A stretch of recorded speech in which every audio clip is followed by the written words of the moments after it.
তারিতে হবে মা তারা, নয়েছি শরণাগত তারিতে।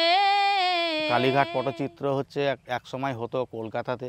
তো কলকাতায় প্রতিমা বানানোর সময় কালীঘাট পটচিত্রটা হতো।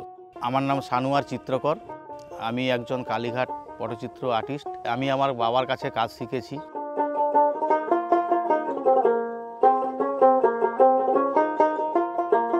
আর কালীঘাট পটচিত্রটার ব্যাপার হচ্ছে যে বাবু বিবি কালচার। আগেকার দিনে রাজা রানীদেরকে নিয়েই কাজটাকে করা হতো, যেটা ওই কেউ কুকুরকে আদর করছে, বেড়ালকে আদর করছে, বা জমিদার আম বলে হুঁকো টানছে, কেউ বাতাস করছে কুলো পাখার, এইগুলো নিয়েই বাবু বিবি কালচার।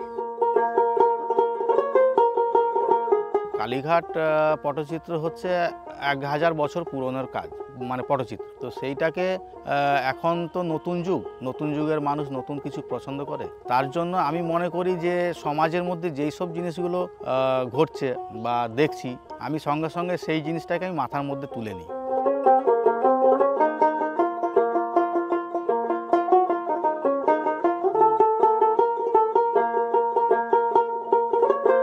তো আমি যে এই কাজটা করেছি হোন্ডা সাইন প্রো, এই গাড়িটি আমার খুব পছন্দের গাড়ি।